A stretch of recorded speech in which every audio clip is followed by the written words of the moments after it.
Hello, my name is Allison Grote, and if you don't mind, I'd like to tell you a little love story.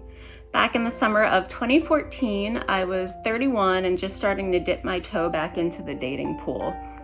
My friend had convinced me to give a dating app a try. It sounds absolutely insane, but the second I swiped right on Glenn, the thought that popped into my head was, I'm pretty sure that's going to change my life.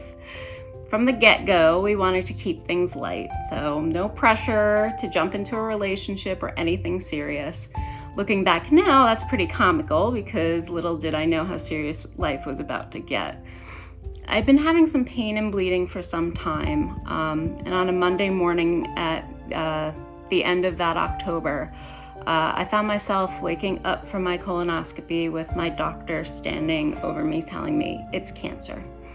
And when I broke the news to Glenn, I pressed the point that I didn't want a pity boyfriend. The last thing I wanted was for him to stick around because I had cancer.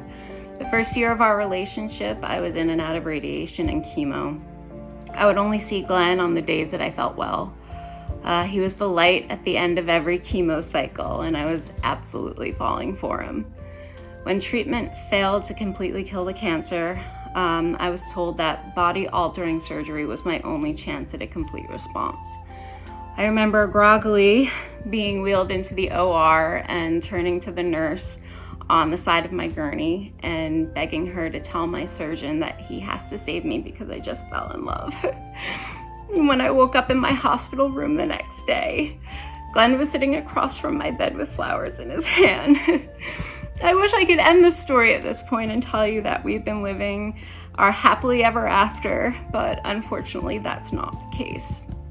In 2016, we found out that cancer was back.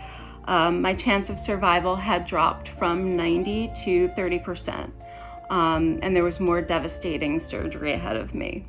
In 2017 brought another occurrence. This time, it was inoperable, and at this point, incurable. I had to give up my career for a life of bi-weekly chemotherapy treatments. And we all know those treatments will not cure my cancer. They merely keep it at bay. And there will be a time when they stop working. This is why the work of the American Cancer Society is so important. In just the 6 years since I've been diagnosed, multiple new options have been brought to the trial stage, many of which would never have gotten there without the critical funding provided by the American Cancer Society. What you give matters. I'm living proof of that. It's incredible to know that you have the power to give me my life back. I don't take that lightly, and for that, I want to thank you.